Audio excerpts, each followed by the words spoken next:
Yung palengke ang baho. At saka yung daan sa mga harapan. Ang airport natin doon, hindi po tayo 100 lang.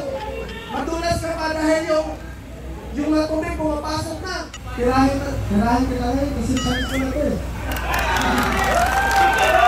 Nagtakot, ang galing.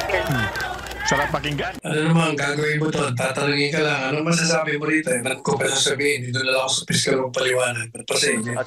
Hindi naman talaga kailangan umatin dyan sa NBI. Kasi kung meron kayong kaso na gustong i-file, file nyo na lang. Kaya sumagot ito na kung siya ay gugurgurin, mas mainam na rin na gugurgurin din ang tatlong mga personang kanyang nabanggit dahil ito ay may nakausap na sakaling siya ay mabura sa mundong ibabaw, mga kabalitaan. Dadagan, Balita News Update. At sa amin, nakapag-harvest na kami, kakatanim lang eh. So, hindi, buti na lang yung timing, hindi yung bago aanin, nakapag-anin na tayo. So, kung yung season na susunod, with 5,000 pesos. okay. It's, there's a, hindi. Alright, welcome back mga kabalitaan. Kamusta ho kayong lahat? Parang masaya ho tayo ngayon kasi natutuhaw tayo sa mga naririnig ngayon kung saan ho ay Note 8 DAP mga kabalitaan at yung pag-harvest ho ng ating mahal na Pangulong Bongbong Marcos. At yung pagsigaw-sigaw ho ni Speaker of the House. 5,000 pesos. Alright.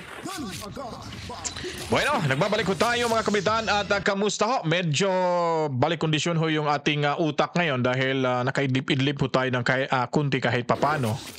So kailangan ho nating umidlip para baka kasi pag nagsasalita tayo rito tapos bigla nakatulog, hindi alam, yun, wala na. Sira yung programa mga kabalitaan, di ba? Martin Romales? At sa amin, nakapag-harvest na kami, kakatanim lang eh. Harvest nga. Sige, So, sige. Tuloy natin yan. Hindi, buti na lang yung timing, hindi yung bago aanin, nakapag-anin na tayo. Ayun, so, kung yung season na susunod, may susunod ba daw season mga kabalitaan? Bueno, welcome back na naman ho sa ating palatuntunan. Dito lamang ho sa ating munting bahay, ang Danagan Balita Reaction Video News sa Update. Welcome na ho kayo mga kabalitaan. Sa hindi pa po nakapag-subscribe, subscribe na ho kayo para laging updated tayong lahat sa mga kaganapan sa ating lipunan. At ngayon po, sari-sari hong mga video clip ang ating ipapakita sa inyo ngayon dahil po ay medyo dumadami na ho yung mga nagsidatingan dyan sa EDSA Shrine at mayroon ding taga-Tacloban. Abang-abangan nyo po na nagsasalita ho patungkol ho ito sa kanilang representative or sa kanilang congressman na si Martin Romualdez. Napaka po no, medyo below the belt yun below the belt yung banat ni kuya. Mantakin mo nga naman taga Tacloban ho siya sa Leyte. At sinasabi hong napaka walang silbi daw di umano itong ating Speaker of the House. Kahit nga po daw sa kanilang lugar ay walang uminto, kumbaga walang nagbako daw since kahit natapos na daw yung Yolanda. Wala mang recovery na tinatawag ko no. Namumudmud pa daw ng tulong sa ibang lugar sa lagayan ng Davao City, but hindi daw sila namumudmud ng tulong diyan sa kanilang lugar para maayos naman ho yung tanawin nila kasi napakapangit daw. May nabanggit siya ditong mabaho daw yung sa may merkado. Maya-maya ho, panoorin niyo po kasi malaking sampal ho ito sa pisngi ho, hindi sa puweta pisngi mga kabalitaan ni Martin Romualdez. Kung maririnig nyo ito dito, itong video na to at mapapanood nyo mga kabalitaan. Anyway, medyo busog-busog pa ho tayo. Relax muna tayo konti. Hindi ho tayo magmamadali. At ngayon sisimulan na ho natin yung pagdinig ho nitong itong mamang to. Mamaya na yan. Relax. Ipapakita kita. Ito dito si Cap Dado ho. Pakinggan ho muna natin to si Cap Dado kung ano pong maririnig ho natin dito. Sige nga Cap Dado. Sige nga, banatan mo na. Ano bang meron ho natin ngayon? Ang pagiging professional ng Armed Forces, bahala kayo sa buhay nyo. Hindi ko kayo, anong gagawin ko? Poproblemahin ko pa kayo, bawat isa sa inyo. Hindi na. Huwag kayong makialam na. Huwag na kayong makialam. Taong bayan, huwag kayong umasa na sa Armed Forces ninyo. Wala kayo asahan sa Armed Forces ninyo. No? Ba't kayo aasa dyan sa Armed Forces at sa PNP? Wala, huwag na kayong umasa. Kasi parang umaasa ka sa isang bagay na hindi dadating. Mayayari kayo. No? Ang bahala kayo kung gusto nyong isipin kung ano yung tama at mali. At gusto ko lang sabihin sa inyo, kung hindi nyo naintindihan yung tama at mali, good luck sa inyo. No? Kasi 150,000 ang Armed Forces, 200,000 plus ang PNP, that makes you 350,000. 119 million ang taong bayan. They can easily decide, palitan kayong lahat because you are unprofessional. You allowed yourselves to be used by a corrupt regime. Yun lang, yun ang hard fact. You are allowing yourselves to be the instrument of suppression by using the Constitution na sinumpaan ninyo na yun ang inaabla namin. The Constitution is being trampled upon. Kaya we are standing up kasi yung Constitution na binigyan namin ng buhay, sinalbahin na. Binastos na. Yun yung problema. At kayo sa serbisyo, AFP-PNP, pag hindi nyo naintindihan yan, go ahead. Bahala kayo habang buhay. Hindi nyo naintindihan, go ahead. Doon kayo kumampi kay Marcos. Go ahead. Doon kayo kumampi kay Marcos. Kasi hindi kami natatakot tumayo sa katotohanan. Kami, 119 million Pilipino. Bawasan, iba sa inyo. Sige, 20 million sa inyo. May 100 million pa kami. Sige, kalahati inyo. 50 million kami. Okay lang. 50-50. Sige, fair fight. Ano gusto nyo? Civil war? Mga loko-loko. Kayong gobyerno, loko-loko. Gusto nyo maputay civil war? Ay, nako. Kami, tinatayuan namin yung Constitution. Tapos yung sasabihin ninyo, we are inciting, we are destabilizing. Mga ulul. Ulul kayo. We are implementing the Constitution. Because kailan naging tama ang pagnanakaw? Kailan naging tama ang droga? Kailan naging tama yung katiwalian, yung abuso sa power? Na ang isang attorney na walang ginawang kasalanan, resource speaker, iko-contempt ng isang convicted. Putang inang yan.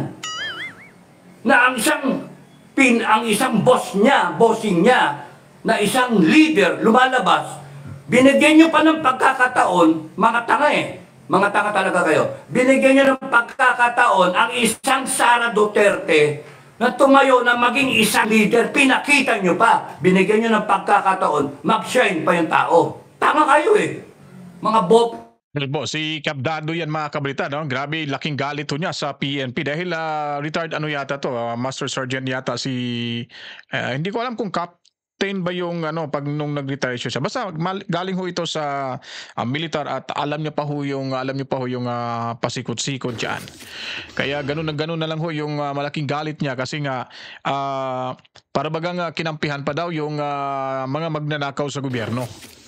At tama rin naman ho yung kanyang point of view dahil nga po ay nagkakaroon ng malaking problema ho sa ating dalawang leader at nakikita naman natin kung sino ho talagang tama ho sa dalawa at nakikita rin natin kung sino talaga ang may masamang binabalak para sa ating bayan mga kabalitaan. Para lang makuha yung kumbaga inasam-asam na posisyon sa ating bansa. So ang tanong ho dyan, kailan ho ito matatapos at kailan ho makapag-isip ng gusto itong ating mga militar at ang kapulisan. Sa ngayon ho, malabo ho dahil may natanggap po tayong A1 information mula ho sa hanay ng mula sa hanay ng Sandatahang Lakas, no? Philippine Army or Armed Forces of the Philippines na yung kanilang mga social media accounts, mga kabalitaan, ay minomonitor na ho ng kanilang matataas na opisyal dyan sa Armed Forces of the Philippines. Dahil ramdam na ho ng mga opisyal nila na yung mga lower ranks, yung mga mas bata pa ho sa kanila dyan, ay nakikita na magbibigay talaga ng simpatya sa ating Vice Presidente. Ang problema lamang ho, mga kabitan, ay hindi ho sila makakakilos, makakagalaw dahil well monitored itong mga nasa lower ranks na mga opisyal, mga kabalitaan sa ating Armed Forces of the Philippines. Kaya nga, malaking hamon ito sa ating mga kasundaluhan, itong panawagan ni General Romeo Brawner na kung sino po yung magbibigay, magpapakita ng suporta sa kanilang nilalabang politiko kung kakampi kay Vice Presidente Sara Duterte ay mag-resign na di umano. O di kaya kakampi sa ating presidente. Yun po ang ibig sabihin ni Brawner dahil sila po di umano ay non-partisan. Pero pag non-partisan ho, bakit ho ba nga bang nakikinig? Nakikinig sa utos ng kanilang Commander-in-Chief. Kung non-partisan, kasi yung inuutos ng kanilang Commander-in-Chief ay patungkol ho sa politika.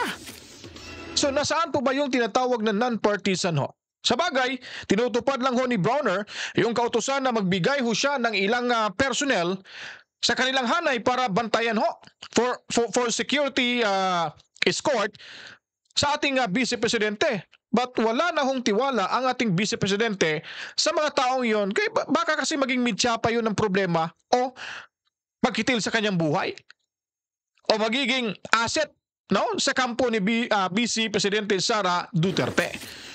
Kaya sabi nga ni Panelo na hindi ho siya at naniwala ho siya na mas maganda di umano na hindi na lang muna tatanggapin ni Inday Sara yung mga ipinapadalang pulis at militar mula ho sa ating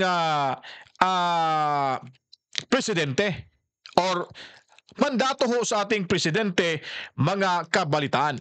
Kaya nga po sabi niya ay agree ho ako sa gagawin ni Vice Presidente Sara Duterte. Yun po ay sinabi ni Attorney Sal Panelo kasi nga malaking problema ho ang aabutin yan. Baka mamati ho si Inday Sara Duterte at magiging asset pa na makapagbigay ng information sa kanilang mga kinakampihang amo ng mga politiko kung ano po yung magiging plano ni Inday Sara Duterte at sa kanyang pagtrabaho bilang ating pangalawang Pangulo ng bansa, mga kabalitaan. So pakinggan ho natin si Attorney Sal Panelo sa kanyang pahayag ho sa patungkol sa usaping ito. Hindi nakadalo si Vice President Sara Duterte sa NBI headquarters ngayong araw ng Biyernes, November 29. Ito ay para kunin ang kanyang panig sa rhetoric o conditional remark nito laban kina Pangulong Bongbong Marcos, First Lady Liza Marcos at Speaker Martin Romualdez. Sa halip, pinaharap ng NBI ang vice sa December 11. Hindi ordinaryong opisyal ang pinasapina ng NBI dahil ito ay ang kalawa sa pinakamataas na opisyal ng bansa. Si VP Sara din ang most voted sa kasaysayan ng Pilipinas na nakakalap ng mahigit 32 million na mga boto noong 2022 national elections. Di hamak na mas mataas kumpara sa 31 million plus na boto ng dati nitong running mate na si Pangulong Marcos Jr. Hindi rin isang idle official ang bise dahil araw-araw itong nasa trabaho kung saan karamihan ay matagal lang nakaschedule. Mas nauna pa sa sapina ng NBI. Kaya para sa isang dating Presidential Legal Counsel, bakit papupunta ang bise sa NBI? Ano naman, gagawin mo to? Tatanungin ka lang, ano masasabi mo rito? Ba't ko pa sasabihin? Dito na lang ako sa piskal mong paliwanag. Dagdag pa ni Attorney Sal Panelo, hindi naman korte ang NBI para magdetermina kung guilty ba ang bise o hindi. Grave threats at posibleng paglabag sa Anti-Terrorism Act of 2020 ang tinitindang anggulo ng NBI laban sa bise. Hindi naman talaga kailangan umatin dyan sa NBI kasi kung meron kayong kaso na gustong i-file, i-file nyo na lang. Malinaw para sa veteranong abogado na political persecution ang all-of-government approach laban sa ikalawang Pangulo. Ang dahilan, para iligpit siya bilang numero 1 balakid ng mga Marcos at cronies sa 2028 presidential race. Suportado naman ni Panelo ang hakbang ni VP Sara na tanggihan ang mga bagong security detail ng Vice Presidential Security and Protection Group o VPSPG. Nauna nang pinalitan ang lahat ng VPSPG ni VP Duterte ng mga bagong sundalo at pulis kahit hindi naman dumaan sa kanyang approval. Mamaya yung pa magiging bitsa ng kanyang buhay. Hindi mo na alam, hindi mo naman pagkatiwalaan yan. Sino pinapadala sa'yo? Malakas sa OFW community ang unity team na VP Sara at BBM noong eleksyon.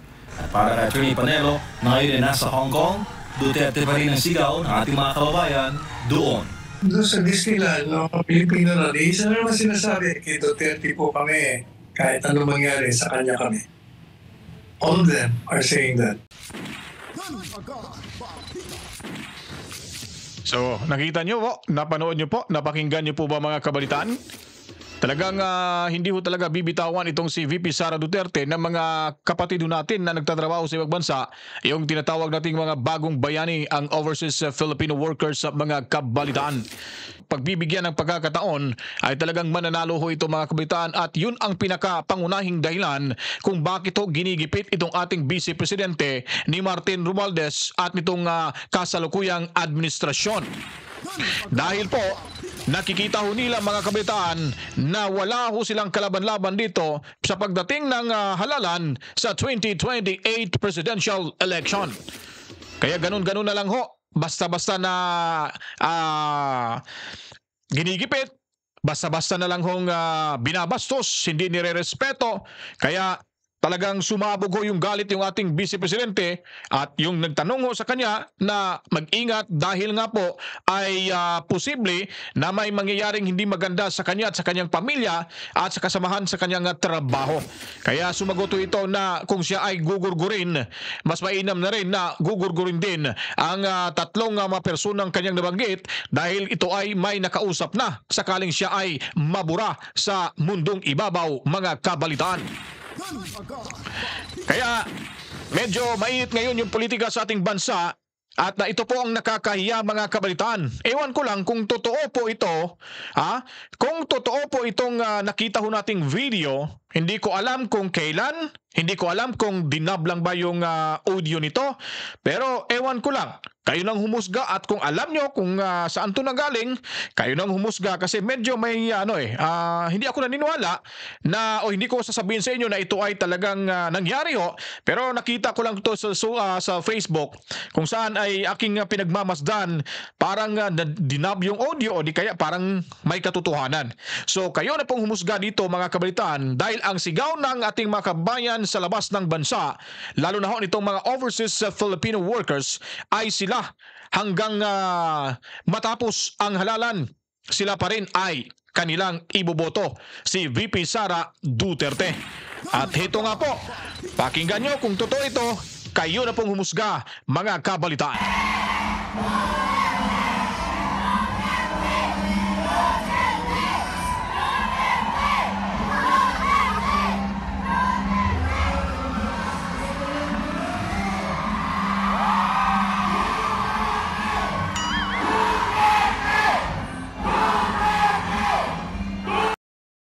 Iyon po mga kabalitaan. So kayo nang humusga, patalastas lamang ho yan Baka isipin yung ginawa ho natin yan para mainganyo ho sa ibang pang mga hindi pa naniniwala kay Tatay Digong. Hindi naman ho atin yan pero pinapakita lang ho natin na ito ba ay talagang may katotohanan. So kayo na pong humusga dyan mga kabalitaan dahil kayo po ang nakakaalam sa lahat at kung ito ba ay totoo o hindi. At ngayon naman po ay talagang dumagsa, Dumarami na hong dumagsa ng mga kapatid ho nating Muslim at mga kababayan nating mula sa iba't ibang religious sector kung saan ay kumbaga tagpo ho sa pangyayaring iyon na nagpapakita ho ng suporta para kay VP Sara Duterte. Troy, magandang gabi no. Nagpapatuloy nga yung prayer vigil dito sa EDSA Shrine na inorganisa ng iba't ibang grupo bilang suporta sa mga Duterte. Dumarami na ang mga ordinaryong Pilipino na nakisali ngayon sa prayer vigil na inorganisa ng mga taga-suporta ni Vice President Sara Duterte sa EDSA Shrine. Ayon sa mga nakapanayam natin ng mga supporter, sukang-suka na sila sa maling ginagawa ng Administrasyong Marcos sa Vice Presidente. Anila hindi nga natutugunan ng gobyerno ang mga isyu na kinakaharap ng bansa, gaya ng kahirapan, kagutuman at kakulangan sa edukasyon. Mula bata hanggang sa mga matatandang kapartner Troy ay nagtipon-tipon sila ngayon dito sa EDSA Shrine dahil mulat na sila sa pang-aabuso at panggigipit ng pamahalaan hindi lamang sa mga Duterte kahit sa mga mahihirap. Bitbit nga nila mga kapartner yung kanila mga karatula na may nakalagay na mensahe na Marcos magnanakaw, Marcos adiktador, Marcos sinungaling at Marcos resign. Sabi nila, dismayado raw sila na binoto nila si Marcos Jr. na hindi naman daw marunong mamuno sa bansa. At kapartner Troy, makikita nyo sa aking likuran ay nagpapatuloy yung prayer vigil dito sa EDSA Shrine kung saan iba't ibang mga grupo o iba't ibang mga sektor yung nagpapahayag ng kanilang mga hinaing dito nga sa Administrasyong Marcos mula sa mga kabataan, senior citizen at maging mga iba't ibang relihiyon yung mga nandito may mga Kristiyano, may mga kapatid natin na Muslim. Actually, kapartner Troy, ito nga kinatatayuan ko ngayon dito sa EDSA Shrine dito sa harap ng isang mall sa Ortigas ay actually two-way to kapartner Troy, pero dahil sa sobrang dami na mga taga-suporta, naging one-way na lamang dahil occupado na nila yung dito, itong isang way na to na itong kalsada na kinatatayuan ko. At kapartner Troy, kamakailan nga or nitong mga nakarang araw nga ay nagpalabas ng pahayag itong Philippine National Police kung saan may kumakalat umano na video online kung saan may mga paghahakot, may mga bayaran daw or may bayaran na nangyayari sa mga taga-suporta na sumali dito sa prayer vigil bilang suporta kay Vice President Sara Duterte.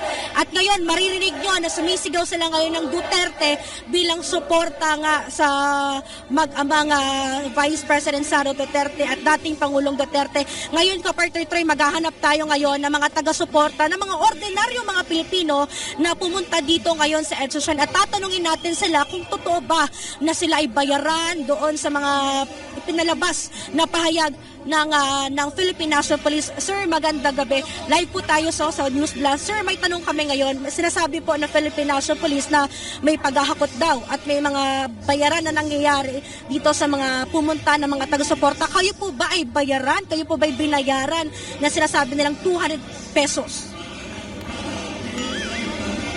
Ako po si Mr. Rodelo Lopez ng taga San Pablo City, Laguna. Pumunta po ako dito dahil gusto kong ipaglaban ang pamilyang Duterte at ang aking prinsipyo. Ayoko na po ang pamumuno ni President Bongbong Marcos. Sagad na po, sagad. Dapat na po natin silang kalusin. Pero sir, sinasabi na may bayaran daw, may pagbabayad na nangyayari dito. Kayo po ba'y binayaran o kayo po ba'y voluntaryo na pumunta dito sa EDSA Shrine? Ako po ay hindi bayaran. Ako po ay kusang loob na pumunta rito para makaisa. Okay. Maghahanap pa tayo, kapartner Troy, ng mga kababayan natin kung talaga ba may bayaran ba na nangyayari at mga hakot na sinasabi ng Philippine National. Sir, magandang gabi po. Sir, may tanong kami. Kayo meron daw po dito na may paghahakot, may bayaran na sinasabi. Kayo po ba ay kasama din po ba sa mga nabayaran? Ako po ay nagpunta rito, voluntaryo. Voluntaryo ito. Walang bayaran, walang hakot. Sumakay ako sa MRT, naglakad papunta rito. Yun po ang sakripisyo ng pagpunta rito. Sir, ano pong nararamdaman ninyo na dito sa government natin under Marcos Jr. na ito nga may nangyayaring parang hidwaan sa pagitan ng Pangulo at ng Vice President? Ang masasabi ko lang, ang ating Vice Presidente ay talagang para sa tao. Na kung gusto sana niya ay matupad yung mga ipinangako. Yung mga pinangako nung sila ay nangangampanya. Pero ang nangyari, tayo pala ay pinagsinungalingan ng ating Pangulo. Niluklok na natin siya sa pag-aakala na magsisilbi siya para sa bayan. Pero ano itong nangyayari? Lumalabas na nagsisilbi siya sa kanyang mga alipores sa paligid. Sa mga oligarko na ibinangon niya. Yun pala sinasabi nilang babangon tayo muli. Ibinangon niya ang droga, ibinangon niya ang smuggler, ibinangon niya ang oligarko. Yun po, nakakasama ng loob. Partner Troy, narinig natin no, yung mga hinaing at mga saloobin ng ating mga kababayan or mga ordinaryong mga kababayan na nandito ngayon na nagpahatid ng suporta para kay Vice President Sara Duterte. At makikita nyo nga sa aking likuran no, ay iba't ibang mga karatula nga yung kanilang bit-bit ngayong gabi na to. At sinasabi nga nila ay sila ay dismayado talaga sa or nasayangan sila no or dismayado sila sa mga nangyayari ngayon under sa Marcos administration. Balik sa'yo, Partner Troy. Yun na yung mga kabalitaan. So kung nakikita ho ninyo ay padami na ho ng padami itong ating mga supporters ni VP Sara Duterte.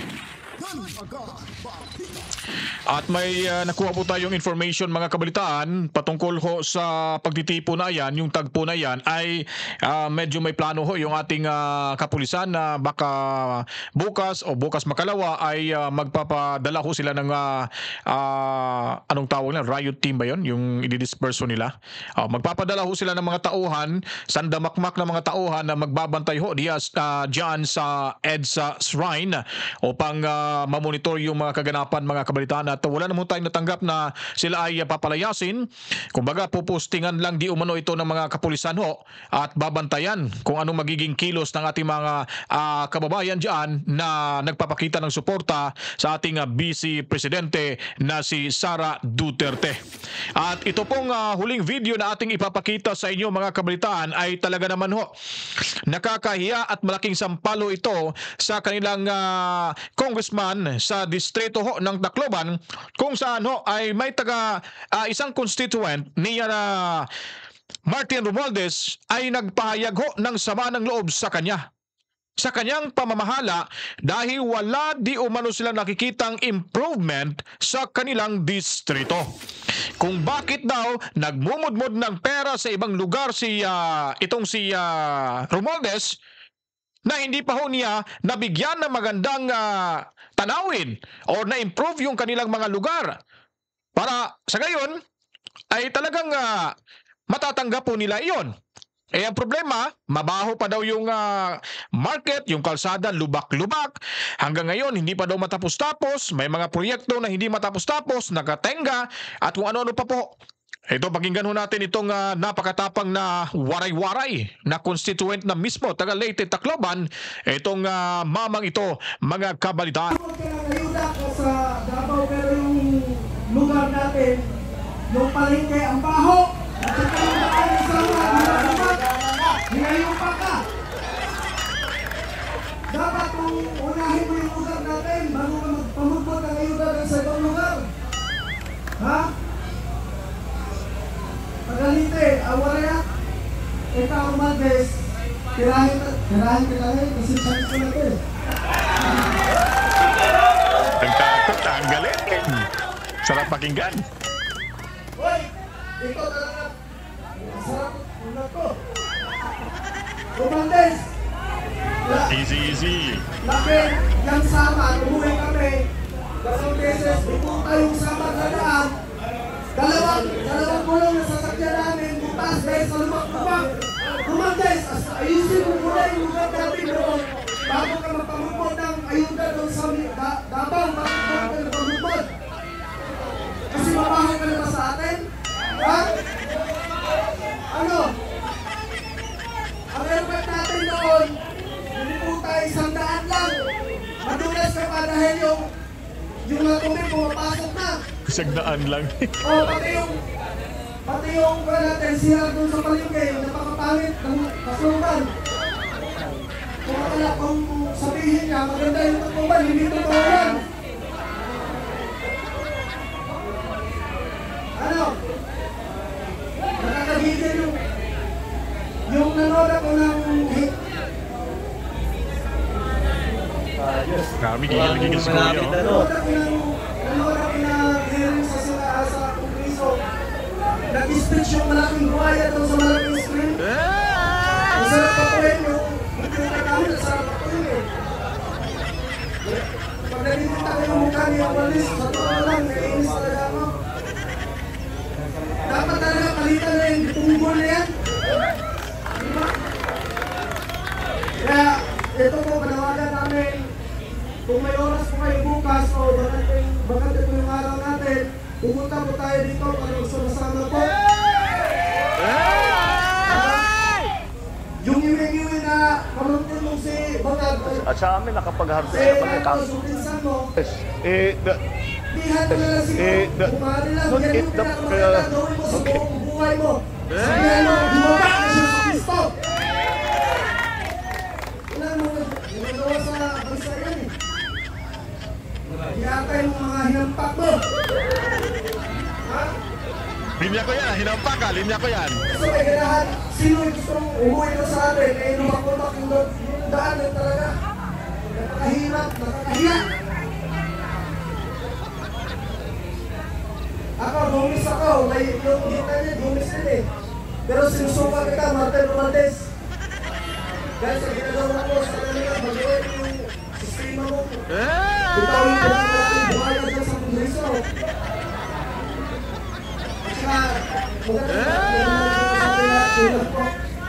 Ayun po mga kabitan, no? Grabe, talagang gigil na gigil si Kuya. Parang gusto niya nang sapakin si Congressman Martin Romualdez. At sa amin nakapag-harvest na kami. Diba? Kakatanim lang eh. So, paniwala kayo. Hindi, buti na lang yung timing. Hindi yung bago aanin, nakapag-anin na tayo. So, yung season na susunod. With 5,000 pesos. Iyon po mga kwalidad ng ating video presentation ngayon. Sana ay nagustuhan nyo po ito at i-share nyo po para malaman ho ng karamihan na ito na ho yung mga kaganapan ho dyan sa mga kalsada ng ating bansa, mga kabalitaan. At yung sinasabi ko po, may A1 information tayo na may didisperse sila. May papadala ho silang tauhan dyan ng ating Philippine National Police to monitor the area. Iwan lang kung mag-monitor kasi parang mga tawag dito, pambato to sa mga rallyesta, mga kabalitaan. Di ba? So, ingat-ingat lang ho tayo dyan, dyan sa EDSA Shrine. At saka huwag niyo pong kalimutan, manalangin ho kayo dyan bago ho gagawin yung, yung prayer rally or vigil para at least maging safe ho ang lahat, mga kabalitaan. So yun po, nakakasuka itong sinasabi ni Kuya na talaga bagang galit na galit. Yung kalsada, lubak na lubak, dalawang gulong niya daw na sira. Ano pa ba yung sinasabi niya? Yung CR daw ng merkado nila, napakabaho daw, walang linis. Saan ba yun? Di ba may bayad yun? Saan ba yung maintenance na pupunta? Di ba? Sana linisan niyo muna yung korupsyon sa kanilang lugar bago siya aakyat sa pinakamataas na posisyon sa ating bansa. Para mapagkakatiwalaan. Kung ikukumpara niyo po yung Tacloban at saka yung Davao City, nako, mahihiya. Kung ikaw taga Tacloban, pag pumunta ka ho ng Davao City, nako, mahihiya ka sa sarili mo. Totoo po yan. Hindi mo natin minamalit yung pamamalakad ni Martin Romualdez. Pero kaya lang, problema, yung performance ay parang pinapabayaan na ho yung kanilang distrito. Lalo na ho yung Tacloban City, nakapunta naman ho tayo dyan. Nung pumunta ako dan sa Ormoc City, napakaganda yung Ormoc City. Kasi madadaanan mo yan papuntang Tacloban kung mula Cebu ka. Makikita mo ang Ormoc City, nako, napakaganda ho. Lalo na ho yung pantalan ho nila, yung pier. Sus, ang ganda. Lalo na ngayon, magki-Christmas. Napakagandang tanawin ho. Yung malapit dyan, harap sa dagat, yung may Coliseum yata yan sila dyan. Napakaganda, mga kabalitaan. Kaso lang, nung pumunta ako sa Ormoc, nung binagyo yun tiklop talaga yung mga yung mga bubong nila. Pero ewan ko, hindi na ako nakabalik, matagal na. Baka maayos na siguro yung parang tawag nun, pantalan, ano ba yun? Pradahan ng mga jeep, mga motorcycle. Ayun, napuntahan na, doon ako nakasakay. At saka yung sa gilid nun, may mga nagtitinda ng lechon, bawoy. Napakasarap po. Oo, pag baba mo ng barko, or lancha, or ferry, paglabas mo ng pier nila, may mga doon, may mga pagkain, dami na kahilirang nagtitinda ng lechon, baboy! Ang sarap, di ba, Martin Romualdez? At sa amin nakapag-harvest. Alright, sige, hindi na natin tatapusin itong sa amin nag-harvest kami kasi sumasakit na yung bunbunan ko, mga kabalitaan. Alright, sana kung nagustuhan niyo po ang itong video presentation natin, huwag kalimutan, i-share yun ako ito at ipagbigay alam sa ating mga kababayan na ito na po ang mga marami na kaganapan nangyari sa labas, lalo na diyan sa EDSA Shrine. Nako, ang dadami na ho. So ingat-ingat lang ho tayo. Ulitin ko po, manalangin muna tayo bago magsagawa ng ating vigil at o kundi kaya yung ating prayer rally para at least maging progresibo ho ang resulta pagkatapos ho ng programang iyon. At sa muli, ako'y magpapaalam na. Maraming salamat sa inyong walang sawang panunood. Kahit kunti lang ho yung mga subscribers natin. Balang araw, bukas makalawa, sa susunod pa nga mga araw, buwan, baka pagdilat ng ating mga mata ay dadami na ho yung mga subscribers natin. Papalakpakan mo muna natin yung mga avid subscribers at viewers, mga kabaitan, lalo na sa mga subscribers talaga. Sa hindi pa po subscriber, subscribe na kayo, kasama pa rin ho kayo sa palakpak na ito. Ayun, salamat po. At ako po kinagagala ko pong ipapaabot sa inyo na masaya na ho tayo dahil kahit papano kung wala tayo sa field ay andito tayo. Magkasabay pa rin tayo sa paghahatid ng mga totoo, komprehensibo na mga balita at impormasyon. Maraming salamat. To God be the glory. Mwah mwah. Chip chip. Peace out.